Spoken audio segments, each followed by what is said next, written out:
In association with Karuna Hospital, Buranila Chatera, Chunikhel, our medical partner.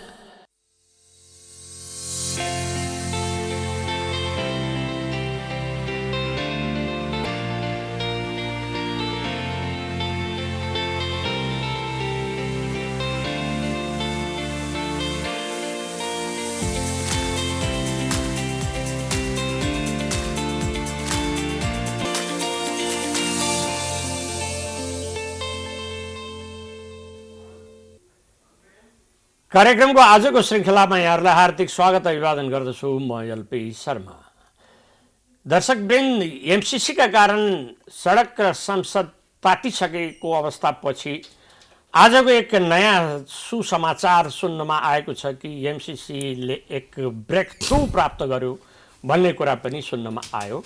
यसको मतलब आजको संसद बैठकमा एमसिसी सदनबाट पास हुने र पारित हुने अवस्थामा पुगेको छ। त्यो एक व्याख्यात्मक टिप्पणीको सङ्कल्प प्रस्तावको साथमा। अब यो व्याख्यात्मक टिप्पणीले एमसिसीलाई ओभररुल गर्न सक्छ कि सक्दैन र एमसिसी माथि हाबी हुन सक्छ कि सक्दैन, अब यो अर्को विषय हो। तर पनि एमसिसीले एउटा निकास आजको दिनमा या भोलिसम्ममा पाउने सम्भावना देखा परेको छ। अब यो व्याख्यात्मक टिप्पणी किन गर्नु पर्यो र यसको प्रभाव के हुन्छ, कस्तो हुन्छ र यसलाई पास नगरी नहुने आवश्यकता के हो र यसको सत्ता गठबन्धनलाई टुटेको अवस्थामा पनि र यसको मूल्यमा पनि एमसिसी पारित हुनै पर्ने अवस्था के, यसबारेमा हामीले आज चर्चाको लागि एक विशिष्ट अतिथि हाम्रो साथमा हुनुहुन्छ मेटमणि चौधरी। उहाँको नाम नै काफी छ, यहाँहरूले चिनिसक्नु भएको छ। उहाँ दाङ क्षेत्र नम्बर 1 बाट विजयी उम्मेदवार हुनुहुन्छ र नेकपा यसको पोलिट ब्युरो सदस्य हुनुहुन्छ र नेकपा यसको नेता हुनुहुन्छ। आज यसै विषयलाई केन्द्रमा राखी हामीले अन्तर्संवाद प्रारम्भ गर्नेछौँ। अब विलम्ब नगरी म उहाँलाई यस कार्यक्रममा हार्दिक स्वागत गर्छु। स्वागत छ सांसदज्यू यस कार्यक्रममा। नमस्ते। अब हाम्रो अन्तर्संवादको सिलसिला यसैबाट सुरु गरौँ कि अघि मैले भनिहालेँ, यो एमसिसीले आजसम्म आइपुग्दा एउटा ब्रेक थ्रु प्राप्त गरेको छ, होइन? अब ब्रेक थ्रु भन्नाले संसदमा चाहिँ एउटा रेजोल्युसन र सङ्कल्प प्रस्तावसहित व्याख्यात्मक टिप्पणी गरेर यसलाई पास गरेर लिएर जाने भन्ने जुन कुरा आयो नि, यो व्याख्यात्मक टिप्पणीले एमसिसी अमेरिकाले यसलाई स्वीकार गरेर अगाडि बढ्छ त?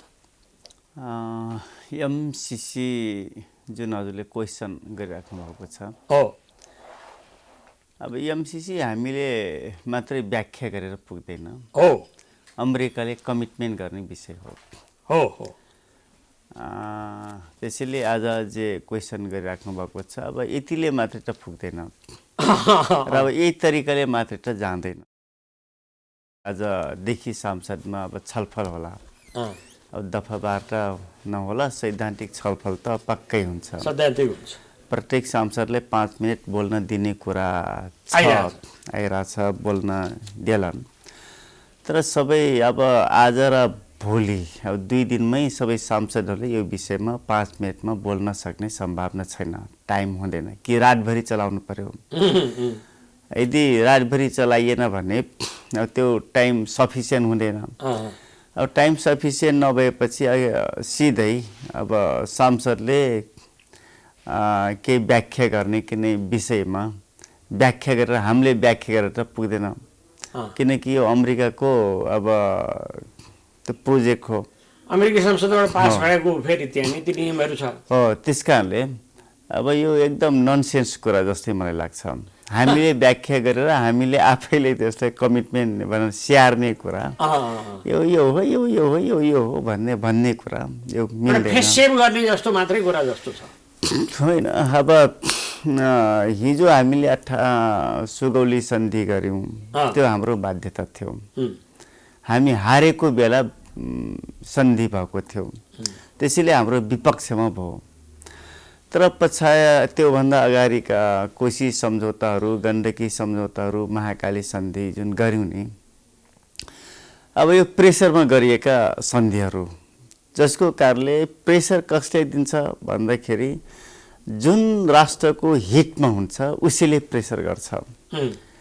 आज कोशी र गण्डकी सम्झौता गरेको कारणले अहिले पनि साउन भदौमा हाम्रा नेपाली दाजुभाइ दिदीबहिनीहरूको बिचल्ली हुन्छ, बाढी पहिरो आउने। त्यसपछि वैशाखमा जुन बेला हामीलाई पानी चाहिन्छ त्यो बेला हामी सुक्ख पर्छ। अनि महाकाली सन्धि हामीले गऱ्यौँ। महाकाली सन्धि गर्नुभन्दा अगाडि महाकाली पूर्वको टोटल भाग हाम्रो थियो। आज महाकाली सन्धि गरिसकेपछि महाकाली आधा आधा भयो, जसको कारण लिम्पियाधु र लिपुलेक र कालापानीमा भारतीय सेनाको हक रह्यो, हक जमाउँदैछ। आज फेरि पनि हामीले फेस सेभिङको नाममा अथवा सेफ लेनको नाममा आफैले व्याख्या गरेर एमसीसी प्रोजेक्टलाई पास गर्ने कुरा, अङ्गीकार गर्ने कुरा, लिने कुरा, उसलाई इन्ट्री गर्ने कुरा गरियो भने यो कोशी गण्डकी सम्झौता महाकाली सन्धि भन्दा पनि खतरनाक सन्धि अथवा सम्झौता हो। अब यसमा किन नेताहरू लागिरहेछन्? मैले पनि के भन्छु भने अब एकीकृत समाजवादी पार्टी, म अरू पार्टीको म जिम्मा किन लिने होइन, तर एकीकृत समाजवादी पार्टीले यो काम नगरे हुन्थ्यो भन्ने मेरो छ। अनि उसको प्रोजेक्ट अनि हामीले व्याख्या गरेर हुन्छ, हामीले कमिटमेन्ट गरेर हुन्छ। कमिटमेन्ट त उसले अनि यो आवश्यकता कसरी पर्यो मेटमणिजी? किनभने व्याख्या गरेर भए पनि एउटा रेजोल्युसन पास गरेर भए पनि एमसीसीलाई पारित त्यही गरेर अगाडि बढ्नुपर्छ भन्ने कुराको महसुस पार्टीमा र पार्टीका चाहिँ हेभीवेट नेताहरूलाई कसरी पर्यो? यो त नेताहरू गल्ती गरेर आइरहेछन्। नेपालका जति नेताहरू छन् नि, नेपालका जनताहरू नेपाललाई जोगाछन्। चाहे 1816 को सुगौली सन्धि होस् या सुगौली सन्धि पछाडि हामीले तराई बेल्ट, नेपालको पूर्व पश्चिम जुन तराई बेल्ट होस्, हामीले प्राप्ति कुन बेला गर्यौँ भने 1865 मा इन्डियामा इन्डियन सिपाहीलाई को विद्रोहलाई नेपाली सिपाहीले दबाए बापत हामीले त्यो जमिन प्राप्त गर्यौँ। भनेपछि जति नेपाल राष्ट्रको लागि नेपाली जनताले गरेका छन्, योगदान गरेका छन्, लगानी गरेका छन्, त्यो जतिको लगानी नेताहरूमा देखिएन। सन्धिहरू गर्छन्, भूमि गुमाइदिन्छन् अथवा कुनै न कुनै तरिकाले हस्तक्षेपको लागि आह्वान गर्छन्। आज म अहिले पनि बडो अप्ठ्यारो पोजिसनमा यो कुरा बताइराख्दा लाग्छ, हामीले महाकाली सन्धि नगरेको भए लिम्पियाधु र लिपुलेक र कालापानीमा इन्डियाले आफ्नो हस्तक्षेप बढाउन सक्ने नैतिक आँट थिएन।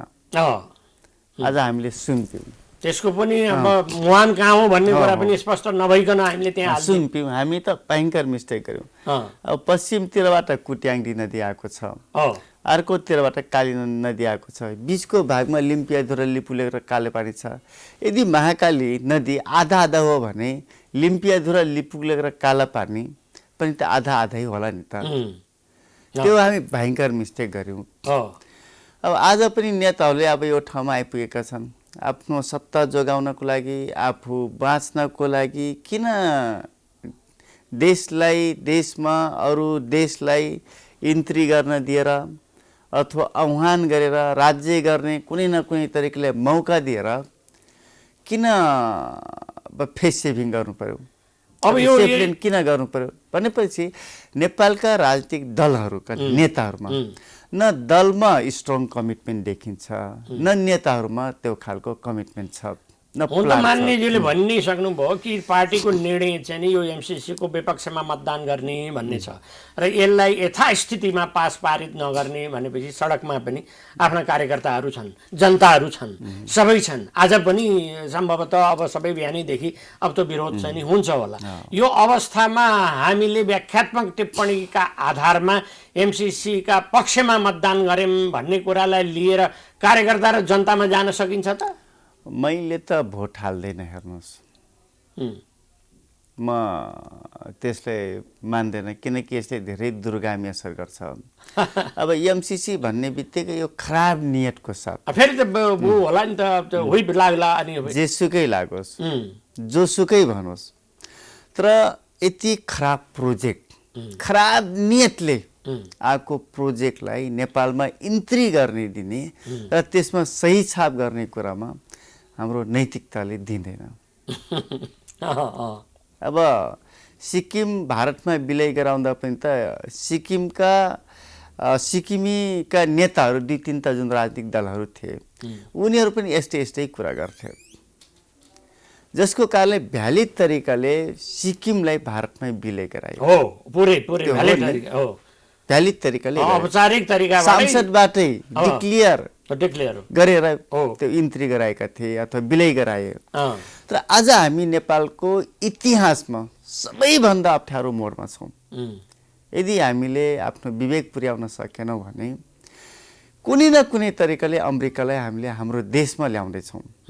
केवल अमेरिकालाई हाम्रो देशमा ल्याउने कुरा ठुलो कुरा होइन, तर जुन अमेरिकाको इन्डो पेसिफिक स्ट्र्याटेजी भित्रको यो प्रोजेक्ट जुन भनिरहेको छ, इन्डो पेसिफिक स्ट्र्याटेजी भन्ने बित्तिकै चीनलाई घेर्ने कुरा, हिन्द महासागरदेखि प्रशान्त महासागर, त्यसपछि अन्तर्कार्टिकादेखि अन्टार्कटिकसम्मको टोटल जुन राष्ट्रहरू छ त्यो जुन OBOR छ, वान बेल्ट वान रोड छ, त्यो वान बेल्ट वान रोडलाई क्रस गर्नको लागि अथवा छिन्न भिन्न पार्नको लागि यो प्रोजेक्ट आएको एउटा दुनियाँका सारा मान्छेले बुझेको कुरा हो नि। तर उनीहरूले आइपिएस अन्तर्गत पर्दैन, यसमा ढुक्क हुनुहोस् भन्छ नि त, उनीहरूको जवाफ त त्यस्तो छ भएन। ऊ त तपाईँले हेर्नुहोस् न त, उनका स्टेटमेन्टहरू हेर्नुहोस्, उनका अधिकारीहरूले बोलेका कुराहरू हेर्नुहोस्, भनाइहरू हेर्नुहोस्। यो त आइपिएसको एउटा अङ्ग हो। उसले त धेरै पटक बोलिसकेको छ, यो अनुदान भए तापनि, लगानी भए तापनि, वित्तीय क्षेत्र भए तापनि आइपिएसको एउटा अङ्ग हो, कम्पोनेन्ट हो भन्ने कुरा त बोलिसकेका छ नि त। तर यसमा मलाई के लाग्दैछ भने यसमा नेताहरू किन लाग्दैछन्? फेरि 2068 सालमा देखि जुन बेला कमरेड प्रचण्ड अध्यक्ष हुनुहुन्थ्यो, बाबुराम प्रधानमन्त्री थिए, वर्षमान पुन अर्थमन्त्री हुनुहुन्थ्यो, खिलराज रेग्मीको पालोमा पनि यही भयो, माधव पौडेल अर्थमन्त्री भएको बेला खिलराज रेग्मी सभापति, सुशील कोइराला, रामशरण महत, सुशील कोइराला, केपी ओली, यो केपी ओली अनि विष्णु पौडेल भनेपछि सबै नेताहरू कुनै न कुनै संलग्नता किन छन् भनेपछि नेताहरूसँग एउटा प्लान भएन। अब यसले पार्न सक्ने दूरगामी असर के छ, प्रभाव के छ, नेपाली जनताहरूको मनोविज्ञान कस्तो छ, यतिसम्म चेतना राख्न नसक्ने नेताहरूको कारणले आज मुलुक बिग्र्यो। यद्यपि माधव नेपालको संलग्नता, झलनाथ खनालको संलग्नता छैन, एकीकृत समाजवादी पार्टीका टप लेभलका नेताहरूको संलग्नता भूमिका देखिँदैन, तर अरू बाँकी जति नेताहरू छन् सबैको भूमिका त कुनै न कुनै तरिकाले यसले ग्रो गर्नको लागि भूमिका त खेलेका छन्। अब केपी ओली जस्तो बदमास मान्छे, नैतिकहीन मान्छे म चकित पर्छु। आफू प्रधानमन्त्री भएको बेला विष्णु पौडेल अर्थमन्त्री भएको बेला यो प्रोजेक्टको डिजाइन भएको छ हो नि। त्यसपछि 75 साल माघको 25 गतेको दिन पास गर्नको लागि क्याबिनेट डिसिजन गरेर सचिवालयमा दर्ता गरेका छन्। आज त्यो मान्छेले, त्यो पार्टीले एमसीसी बेठिक छ भनेर बोल्न पाउँछ, तर पनि बोलिरहेछन् भनेपछि नेताहरू धेरै कमजोर छ, नेताहरूको चेतना स्तर धेरै कमजोर छ, जुन चेतना स्तरले मुलुकको नेतृत्व अगुवाई हुन सक्दैन। झुट, बदमासी, दलाली, अनैतिक, आचरणहीन कुराहरू गर्ने, आफूलाई फाइदा हुँदा जे कुरा बोल्दिन फाइदा हुन्छ त्यही कुरा बोलिदिने, अनि जनताहरूको प्रेसर छ भने त्योबाट स्केप हुने कुरा, यो त गलत कुरा हो नि।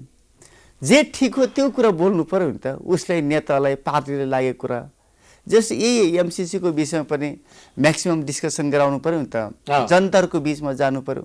सारा दुनियाँ जो नेपालप्रति चासो राख्छ, नेपाली जनता हो, सबैले बुझ्ने गरी हामीले बताउँ न त, कि बताउँ कि पास नगरौँ। जनताको लागि राजनीति गर्छु भनेर भन्ने, जनतालाई नि गुमराहमा राख्दिने पीर मानेछन्। आज म हिजो पनि काभ्रेको एउटा पालिकामा गथे। के छ जनता के भन्छ? जनताले त्यो कार्यक्रम पछाडि कार्यक्रममा बोल्ने वक्ताहरू त धेरै प्रेसरै गरेर बोल्नुभयो, तर त्यो पछाडि पनि म गाउँमा गएँ। गाउँका बुढाबुढी साना मसिना सबैले हजुर सांसद हो, कुनै हालतमा यो एमसीसी प्रोजेक्ट पास नगर्नुहोस् भन्दै थियो। उहाँले बुझ्नु भयो होला, नबुझ्नु भयो होला, 80-90 वर्षका वृद्ध पनि यही भन्छ, यही भन्नुहुन्छ उहाँ। बुझे पनि नबुझे पनि, तर उहाँहरूको चेतना स्तरले यो बेठिक छ भन्ने कुरो त बतायो नि।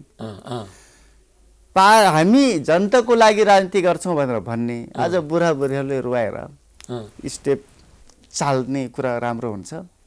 फेरि त्यो मनोविज्ञान छोडिनुहोस्।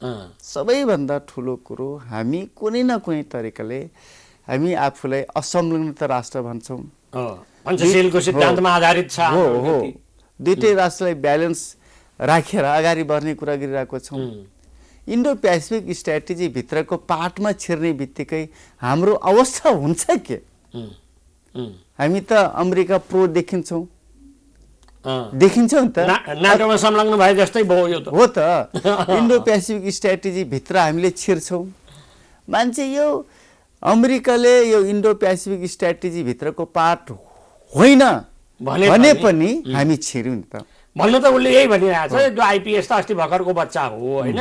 अब यो त एमसीसी त 2003 मा चाहिँ सुरु भएको, आइपिएस त अस्ति 2017 को। कसरी हुन्छ आइपिएस को अङ्ग भनेर यस्ता कुराहरू गरिरहेको, यस्ता कुराहरू गरेर।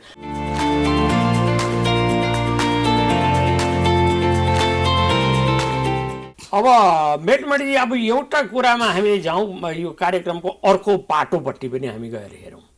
अब एकातिर चाहिँ नि आखिरी नेकपा एस र माओवादी केन्द्र पनि एमसीसीको टाङमुनि नै छिर्ने भयो भनेर एउटा आक्रोश जनउबार फेरि पनि आउने र त्यसलाई सामना गर्नुपर्ने छ।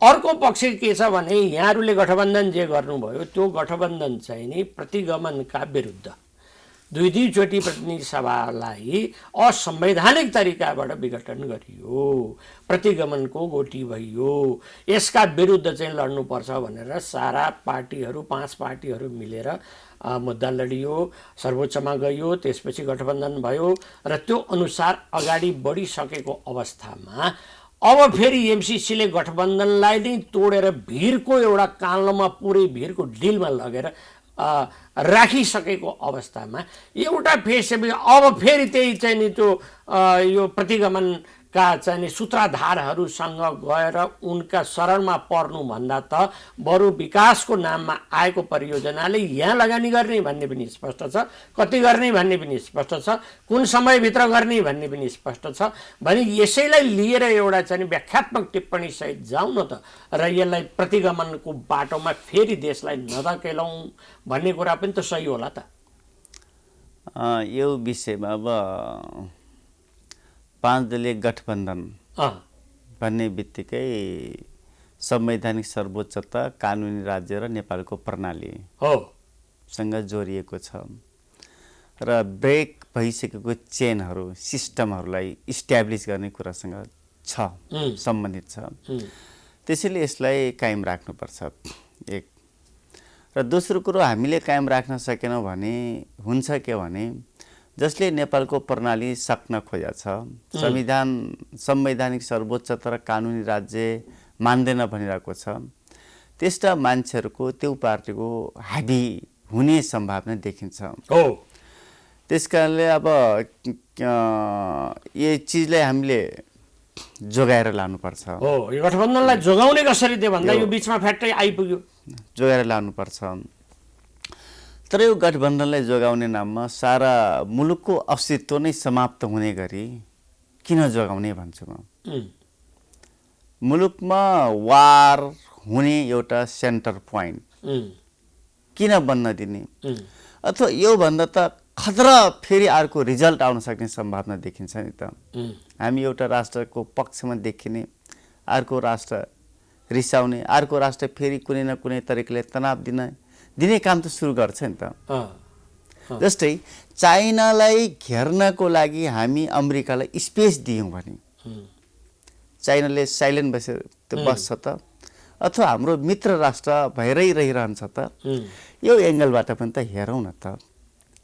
अथवा इन्डो पेसिफिक स्ट्राटेजीभित्रको एउटा पार्ट हो, पार्टको रूपमा अमेरिकाले इन्ट्री गर्यो, अहिले नभने पनि इन्ट्री गर्यो भने अब थर्ड वर्ल्ड वारको तयारी पनि संसारले गरिरहेछ। अब एमसिसी त यस्तो भइदियो कि सर, एमसिसी पास गरौँ, एमसिसी पास गरेका कारण चीनले एउटा धारणा गराउने भयो, एमसिसीलाई फेल गरौँ अमेरिकाले अर्को धारणा बनाउने भयो। पास गरे पनि सुख छैन, फेल गरे पनि सुख छैन, पासै भइसक्दा पनि एउटा आन्तरिक विद्रोहको सुरुवात चाहिँ नि हुने भयो भन्ने कुरा त यसमा छ। हामी अलि यसलाई डिप्लोमेसी तरिकाले हेर्छौँ। चाइना हाम्रो भूमिसँग जोडिया छ, हो, अमेरिका हामीभन्दा 12,000 किलोमिटर टाढा छ भनेपछि कसलाई नजिक राख्दाखेरि हामीलाई फाइदा हुन्छ, कोसँग धेरै नजिक नहुँदा पनि घाटा हुँदैन, त्यो तरिकाले पनि हामीले एनालाइसिस गर्नुपर्छ। अब त्यो हेर्दा त चाइना हामीसँग धेरै नजिकको मित्र राष्ट्र हो, छिमेकी नै भयो, छिमेकी हो। अब छिमेकीलाई रिस उठाएर अथवा छिमेकीले दुश्मन बनाएर बाह्यलाई खुसी तुल्याएर मित्र बनाउने, खुसी तुल्याउने कुरा राष्ट्रको हितमा देखिँदैन। ल 12,000 किलोमिटर टाढा भएको राष्ट्र रिसायो भने हामीलाई धेरै घाटा नहोला, हुँदैन। संयुक्त राष्ट्र सङ्घदेखि अरू कुरा होला, अथवा कोही मान्छेले अब यो दुईटा राष्ट्रहरूको बिचमा एक खालको एग्रिमेन्ट भइसकेपछि यसलाई फलोअप गर्नुपर्छ, इम्प्लिमेन्टेसन गर्नुपर्छ, यो प्रतिष्ठासँग गाँच्न सक्लान्। तर त्यो गर्ने बित्तिकै अर्को पनि त सम्भावित खतरा पनि त छ नि त, त्यसले पनि त सेफलेन गर्नुपर्नेछ। अब यो कुरामा हामीले ध्यान दिएका छौँ कि छैनौँ? अब पूर्व प्रधानमन्त्री केपी ओली के भन्नुहुन्छ भनेदेखि उहाँले एमालेसँग जब प्रधानमन्त्री आएर वार्ता गर्न थाल्नुभयो, सातो गयो, उनीहरूको पुरै सातो गयो, नेकपा यसको र माओवादी केन्द्रको पुरै सातो गयो। उनीहरूलाई एक सिङ्गल होइन, संयुक्त भएर आऊ हामी उनीहरूलाई धुजा बनाएर पसार दिन्छौँ, यो वैशाख 30 गते पछि थाहा हुन्छ भन्नु। त्यो त राष्ट्रिय सभाको निर्वाचनले देखाइसकेको छ नि, धुजा को भएको छ भन्ने कुरा। त्यसपछि लोकल लेभलमा सामुदायिक वन स्कुलहरूको चुनाव भइरहेको छ, त्यसले रिजल्ट दिइरहेछ नि त। त्यसैले धुजा होइन, चूर्ण धुलो पिठो भइसकेको छ ओली। अनि यो अवस्थामा ओलीले विपक्षी दलका नेताले यो ललकार भनौँ न एक किसिमको होइन, यो ललकार दिइराख्दाखेरि त सत्ता गठबन्धनलाई बरकरारी राखेर यसैलाई कायम गरेर संयुक्त रूपमा लडाइँ लड्ने किसिमबाट अगाडि जाने, एमसिसीमा अब यति धेरै प्रधानमन्त्री र यति धेरै चाहिँ पदाधिकारीहरू संलग्न भइसकेको अवस्थामा एउटा इज्जतको पनि सवाल छ, एउटा रिजोल्युसन पनि बनाऊ र बनाएर यसलाई लिएर जाउँ भन्ने कुरा चाहिँ नि गलतै भयो भन्ने कुरा पनि कसरी भयो? होइन, इज्जत आफ्नो भूमिलाई कुनै राष्ट्रले बेठिक तरिकाले उपयोग गर्ने उद्देश्यले गरिएको एग्रिमेन्टलाई इज्जतसँग कसरी डाल्न मिल्छ? बरु हामी अबको 100 वर्ष, 50 वर्ष, 1000 वर्ष तपाईँले हेर्नु भएको छ कि छैन एग्रिमेन्ट? नेपाल र अमेरिकाको अस्तित्व रहँदासम्म यो लागू भइराख्ने छ भन्ने कुरा छ। अनि वर्तमान कानुन र भविष्यमा बन्ने कानुन पनि जानी यो यसमा हाबी हुनेछ भनेपछि मान्य हुनुपर्छ। आज हामी मानौ गर्यौँ भने नेपालको राजनीतिक इतिहासमा अथवा 1000 वर्ष पछाडि पनि आजको यो दिनलाई कालो दिनको रूपमा नेपाली जनताले मनाइराख्नेछन् भने यो कोर्समा हामी प्रवेश गर्दैछौँ। त्यसैले यसलाई प्रतिष्ठासँग जोड्ने कुरा, इज्जतसँग जोड्ने कुरा बिल्कुल बेठिक कुरा हो। अब एकातिर प्रतिगमनसँग लड्नुपर्ने, एकातिर अर्कोतिर एउटा निकास पनि खोज्नुपर्ने, एमसिसीलाई अब एमसिसी नगर्ने भन्ने बित्तिकै त अब यहाँ त गठबन्धन त टुट्ने भयो, गठबन्धन टुटेर यही प्रतिगमनकारी जसलाई भन्दै आइयो उहाँहरूसँग साँठगाँठ गरेर अगाडि जाने भनेपछि त फेरि कोर्स त बिथलिने भयो। यस्तो छ, चुनावमा जाने कुरा हुन्छ। अब त फेरि केपी ओली प्रधानमन्त्री बन्लन त अबको हाम्रो संवैधानिक केपी ओली प्रधानमन्त्री त यही अवधिभित्र त सम्भावना छैन। त्यसैले अब त्यो यो मेरो आफ्नो पर्सनल इन्ट्रेस्ट के छ भने अब काङ्ग्रेस पार्टीले त कोशी गण्डकी पटक पटक यस्ता असमान सन्धिहरू गर्छ यसले कुनै केही लाग्दैन तर हामी कम्युनिस्ट पार्टीहरू पनि एकपटक भयङ्कर कमजोरी गर्यौँ महाकाली सन्धि गरेर अनि फेरि अर्को योभन्दा पनि 10 गुणा भयङ्कर मिस्टेक गर्दैछौँ त्यसैले यस्तो बेठिक काम गर्नको लागि गठबन्धन जोगाइराख्नुपर्छ भन्ने पनि मलाई लाग्दैन गठबन्धन टुटे टुटोस् तर यो कोर्समा हामी प्रवेश गर्नु हुँदैन किनकि यो सबैभन्दा धेरै अहिले पिएम सिरियस हुनुपर्ने थियो यो विषयमा उहाँले सिरियस हुन सक्नु भएको छैन त्यसपछिको सिरियस अब केपी ओली हुनु पर्थ्यो केपी ओली त अब लफङ्गा टाइपकै आफ्ना कुराहरू राख्छन् कुनै सिरियसपन छैन अथवा राष्ट्रप्रति देशप्रति जनताको मनोविज्ञानप्रतिको जिम्मेवारी बोध कुनै देखिँदैन र हाम्रो पनि के छ भने गठबन्धन जोगाउने नाममा मुलुकलाई एउटा बेठिक कोर्समा एउटा सुरुङभित्र पसालिदिने कुरा गठबन्धन जोगाउने नाममा 1 रुपियाँ प्राप्ति गर्ने नाममा 79 रुपियाँ गुमाउने कुरा हाम्रो पनि खास राम्रो कुटिलता देखिँदैन भन्नाले एउटा काम गरिरहेको बेला अरू यसले थप अरू आउटपुटहरू अथवा साइड प्रोडक्ट त्यो सब प्रोडक्ट भन्छ नि त सहायक उत्पादनहरू कस्ता उत्पादनहरू भइरहेको छ सम्भावित उत्पादन के हो त्यो कुरामा पनि ध्यान दिनु पर्यो नि त्यसैले हामीले जेसुकै भने तापनि राष्ट्रको इज्जत मान प्रतिष्ठासँग जोडिए पनि भनिए तापनि हामी भयङ्कर गलत बाटोमा हिँड्दैछौँ जुन गलत बाटोको साँची हामी मेरो पार्टी पनि भन्दैछ भन्ने कुरो तपाईँहरू भन्दै हुन्छ सम्भवतः त्यो नहोला यदि त्यो कमिटमेन्ट या व्याख्या गरेर गरियो भने यो जतिको दुर्घटनाहरू केही हुँदैन अब उसको प्रोजेक्ट हो उसले दिएको छ दिइरहेछ अनि हामीले यो हो व्याख्या गरेर त्यहाँ चाहिँ एकदम उनका जवाफहरू त्यहाँ राखेर यो भयो भने हामी तुरुन्तै चाहिँ कुनै पनि समयमा खारेज गर्न सक्छौँ भनिदिएर अब उसले मान्ने भन्ने कुरा त कि त हामी दलाल हो भन्नु पर्यो जो व्याख्या गर्नुपर्छ व्याख्या गरेर लिने कुरा गरिरहेछौँ कि व्याख्या गर्ने मान्छेहरू यो सहमतिमा पुग्ने मान्छेहरू दलाल हो यदि होइन भने उसको कुरामा हामीले व्याख्या गर्ने कुरा पुरा बेकुबी कुरा हो अब हामी कार्यक्रमको निकै अन्तमै छौँ अब म्याथमेटिक्स एउटा कुरा मैले फेरि पनि राखेँ कि यहाँलाई 5 वर्ष भइसक्यो एमसिसीको सम्झौता लगभग विश्वका 50 राष्ट्रहरूमा छ कहीँ कहीँ बिचमा छुटेका पनि छन् कहीँ द्विपक्षीय सम्झौता एमसिसीले छोडेका राष्ट्र पनि छन् र सम्बन्धित राष्ट्रले एमसिसीलाई तोडेर बाहिर निस्केको पनि छ तर संसारमा कहीँ पनि एमसिसी लागू भएको कन्ट्रीमा अमेरिकी सेना गएर हस्तक्षेप गरेको कतै पनि उदाहरण छैन त्यसकारण यो जहाँ जुन प्रोजेक्टमा लगानी गर्ने हो त्यो लगानी गर्नको लागि आएको अमेरिकालाई हामीले यति धेरै हाम्रो मानसिकता चाहिँ कमजोर बनायौँ यति कमजोर भयौँ कि अब सेनै आउँछ यसले ध्वस्त पार्छ यसले सिद्ध्याउँछ हाम्रो केही लाग्दैन यो त हाम्रो आफ्नै पनि त कमजोरी भयो होला त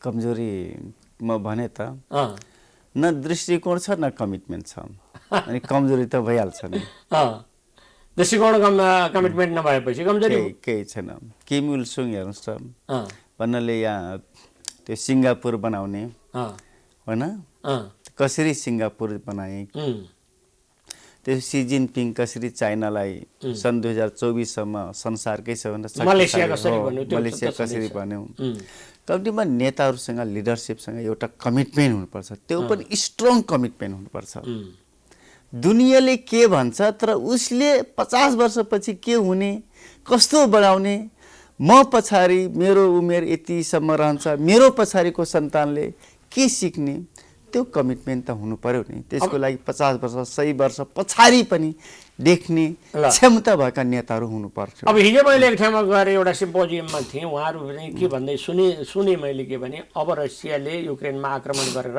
त्यो तबाही मचाइसकेको स्थिति छ। तेलको भाउ दिनदिनै बढेर यहाँ कहाँसम्म पुग्ने हो थाहा छैन। त्यसको प्रभाव चाहिँ यो अर्थ राजनीतिमा नेपालको चाहिँ एकदम चाहिँ यसको विद्रूप भएर जानेछ र डरलाग्दो पर्ने जानेछ। यही मौकामा 60 अर्ब बराबर 65 अर्ब बराबरको एउटा अनुदान आएको कुरालाई चाहिँ हामीले तथा नाम भनेर चाहिँ यसलाई विरोध गरेर पठाउँछौँ भने अब हामीले वर्ल्ड ब्याङ्क भयो, आइएमएफ भयो, एसियाली विकास ब्याङ्क, DFID लगायतका कतैबाट पनि न विदेशी सहायता न अनुदान, यसबाट हामीले हात धुनुपर्छ र नेपालको दुर्भाग्य हुन्छ भन्नेतर्फ पनि मान्छेले भनिराखेका छन् नि। यो धेरै ननसेन्स कुरा हो, बेठिक कुरा हो। अमेरिका यो इन्डो पेसिफिक स्ट्राटेजीसँग र वर्ल्ड ब्याङ्क त्यसपछि आइएमएफ यिनी कुनै पनि त्यो जोडिँदैन, एक अर्कोसँग टाइअप छैन।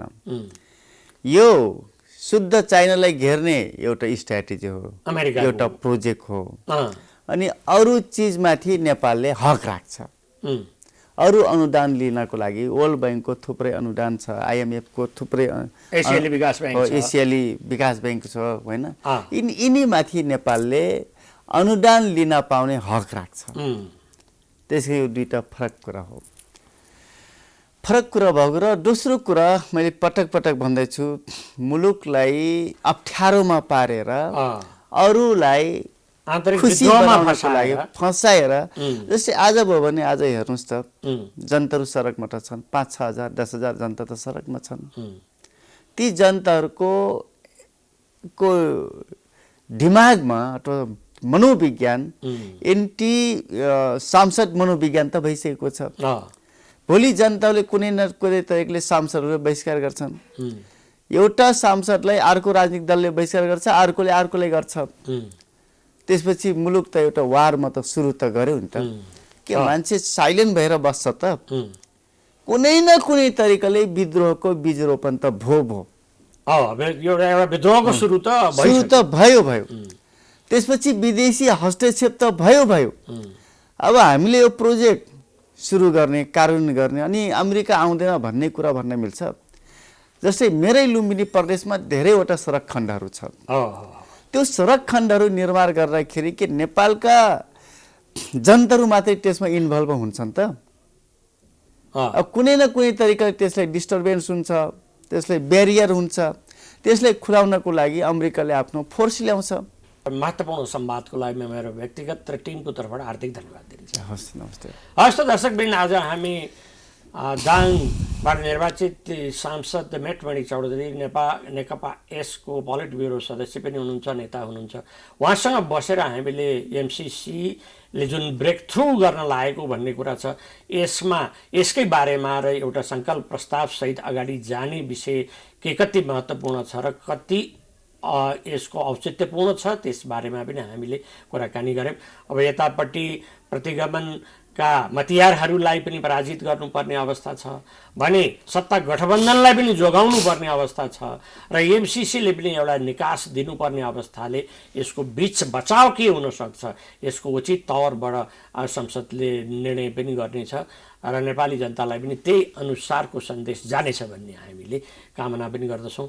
फेरि अर्को एपिसोडमा अर्कै व्यक्तिसँग अर्कै प्रसङ्गमा जोडिने भाषा गर्दै आजको यस कार्यक्रमलाई यहीँ बिट मार्न चाहे। प्राइम टाइम टेलिभिजन हेर्दै गर्नुहुनेछ। हस्त नमस्कार।